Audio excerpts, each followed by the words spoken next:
Good evening, Mr. Bond fans, and welcome once again, where you can tell that we are in the midst of the No Time to Die promotional blitz, with Bond joining the likes of Marvel, Fast and the Furious, and Top Gun in securing a spot in the Super Bowl for a short teaser trailer. I genuinely was not expecting to be talking about this today. Like, the rumor mill being what it was on Twitter was suggesting that the cost of getting a spot for a trailer on the Super Bowl show was so astronomical that it would be out of Bond's reach, and I guess that some MGM executive, put their hand down the back of a sofa and pulled out a few $1 million, because here we have it. We have another trailer for No Time to Die featuring previously unreleased material. So when I woke up all bleary-eyed this morning in the UK, once my lamenting that it was another Monday had passed, I grabbed my phone and watched the latest spot, and as with the official trailer, it doesn't really give you that much to go on, but it brings up some pretty potentially massive developments, which we're going to talk about as we run through the trailer in more detail in this video. As soon as it begins in the first few seconds, we have Bond and Nomi drop out of an aircraft in some kind of mini-jet, which totally reminds me of the Acrostar from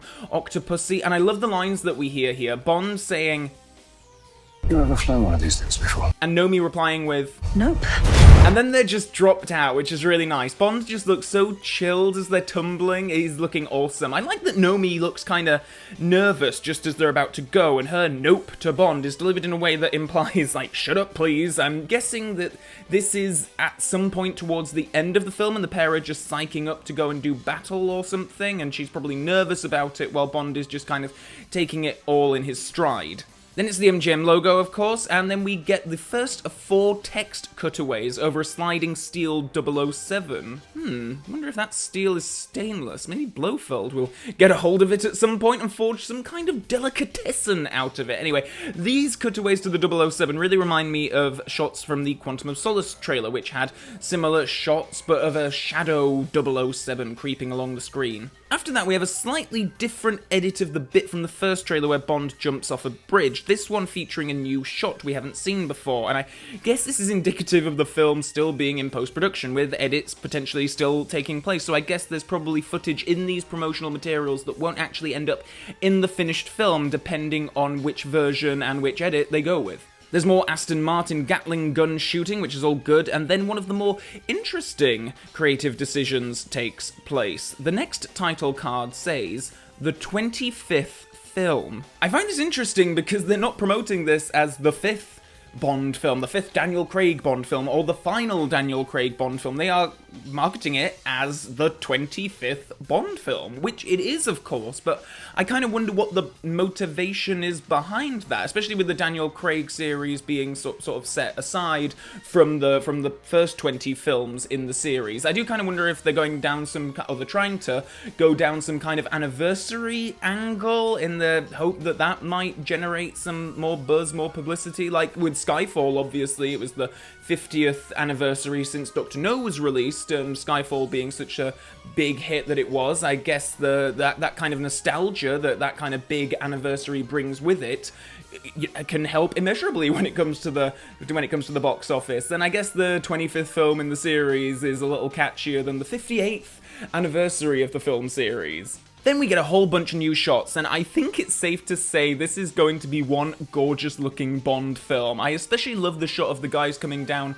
the side of the building with their reflections. This is probably going to be seen just before one of the first parts of the previous trailer, where we see a break-in of sorts and an explosion going off in an office block, and given the skyline in the background, we can be sure that this is London, which is cool. But given that Skyfall and Spectre both had a good deal of action set in London, I would be surprised if there was to be more action in the city beyond what we have already seen hinted at in these trailers. Next, there are some cool shots of Bond, one of him underwater looking quite puzzled and perplexed by something, and maybe he's awaiting Dr. Christmas Jones to get her act together on the other side and get a hatch open for him. Then it's my favourite couple of shots of this new trailer. I just love these shots so much. Bond kind of pissed off, casually walking out of the building in full tuxedo, cocking his gun and firing. Love this so much. Some of the the best stuff in Spectre was at the very start of that film in Mexico, where Bond was just casually going to work, suited up with weapon in hand, and I really hope we get more of that, more consistently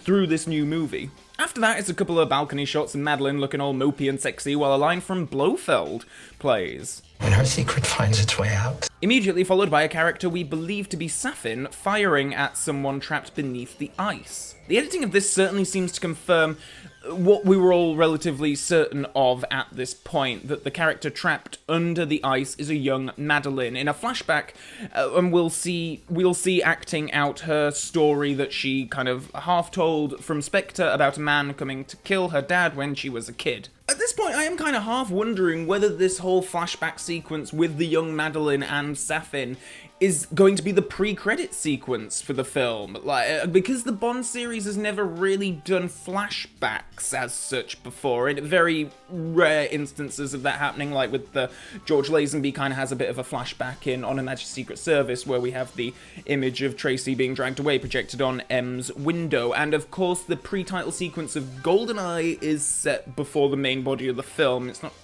I wouldn't describe it as a flashback. There is no character sort of saying, remember when that happened, and then we cut to that. So I wonder, using that as kind of a benchmark, I wonder if that sequence featuring Madeline is going to be the pre-title sequence, in which case it might well be the first pre-title sequence since The Man with the Golden Gun, where we haven't actually got James Bond in it. I mean, this is a completely uneducated guess on my part, but it's something that I've been thinking about a lot of, as to how this flashback, if it is to be a flashback, will be edited into the film. Either way, I do wonder if Safin is really shooting at Madeline, or whether he's just trying to break the ice to get her out. It's a really, really cool shot too, with the bullets and the bubbles in the water. Awesome. And then over to a shot of Bond looking dumbfounded and slowly dropping a phone from his head. We have another Blofeld line. It'll be the death of him. I find it interesting that Blofeld uses him here. Either he's referring to Bond and talking to someone else, or he could be talking to Bond about someone else. In that case, the line takes on a completely different context, and maybe he's talking about Safin, for example. But the shot of Bond himself here, I'm not a fan of. It feels very soapy to me, as does the whole sort of vibe of the second half of this teaser, particularly with the whole "the 25th film will change everything" line. I can't think of another Bond film that's ever been so heavily promoted on the basis of such mystery and twists and turns and all this, so it's a bold move on the part of the marketing. It's making a lot of promises and hinting towards very big things, and again, to talk about the use of, the 25th film will change everything, not the 5th film will change everything, or Daniel Craig's last film will change everything. They're very much promoting this as the 25th film that is going to change everything. I might be reading way too much into this, but if this implies that they're going to do something really, really crazy, like try to tie all 25 films together in some way, then all I have to say is, Don't cock it up. The final chunk of the trailer has plenty of intrigue going for it, starting with a new shot of Safin while we hear a hushed and super creepy delivery of This was your choice. And, of course, as with another sight of Safin comes another clue/red herring that he's actually going to be Dr. No, with the set behind him looking very similar to a certain set from the film Dr. No. At this point, I'm genuinely wondering if this is all just like a big bluff, because all of these connections that they're putting, all these hints that they're putting into the promotional material is just so blatantly obvious that they can't expect any fan to be surprised if this reveal is indeed going to be taking place. And I've talked about this, the whole Dr. No Safin thing in other videos. I've talked about the parallel lines, I've talked about the bullet hole in the left of Safin's chest, where of course that ties in with the Ian Fleming Dr. No, where he doesn't have his heart on the left side of his chest, it's on the right side of his chest. But the absence of any kind of mechanical hands in the stuff that we've seen so far, unless the hands here are going to be super sophisticated mechanical hands, it does kind of make me wonder if they're gonna make Safin kind of an amalgamation of unused Fleming material and just keep his name as Safin, an original villain, but taking on all those different Fleming villain elements. And particularly as there are some clear Japanese influences going on with Safin too, which feels more like some of the Shatterhand stuff that we have in the You Only Live Twice novel. But regardless of all the Dr. No stuff, very cool shot of Safin. He looks great, and I can't wait to see him in action in this film. Following that, we have very quick, cool shots of Blofeld and M, and then a glimpse of a slow pan towards a portrait of Judi Dench's M. So this is new, and obviously implies that the current M and the previous M are going to factor into this big mystery they're trying to sell us in some way. This is surprising, given that they already did bring back Judi Dench's M for one last hurrah in the previous film, and unless she spent a lot of time prior to her death leaving cryptic MP4 files for Bond all over the place, I don't know how she'll factor into this. The shot of her portrait in itself surprises me, because we saw pictures of this portrait when Prince Charles visited the set, and I just assumed it would be something that the characters will pass by and it'll be in the background, much like how Bernard Lee's portrait is used in The World Is Not Enough. And yet, given that this shot is very much all about that painting, I'm guessing it factors in a hell of a lot more, unless that shot was specifically taken purely for promotional purposes. In the final mashup of the trailer, we have a shot of Paloma, a new one of Nomi, wearing some hideous sunglasses. These things give Bonds in A View to a Kill a run for their money in the ugly department, and Madeline looks teary at a mask in a box, and then we have a final shot of Bond, once again looking shocked. Bond is so shocked in half of this trailer, but he's in what we believe to be Safin's lair. Given that we've seen some water shimmering on the walls in a few of these shots in Safin's lair, I'm wondering if he's going to have a big glass viewing window in his lair into the ocean, a la Dr. No from the Fleming book, and indeed the 1962 film, and also whether his base is going to be located somewhere out in the middle of the ocean, and whether that's where Bond and Nomi are heading at the start of the trailer when they drop out of the aircraft. So my big takeaway from this trailer is, why the hell is Bond so shocked all the time? It's always bold when a movie promotes itself so strongly on the basis of surprise and mystery and shock value. It better be sure it can deliver on all those things, or it's setting itself up for a lot of stick later down the line, probably from people like me who will nitpick it to death. Overall thoughts from me on this is that I would have actually preferred a more action-y trailer and less of the intrigue. I mean, the previous trailer was enough to entice me into the story and get me excited about those elements.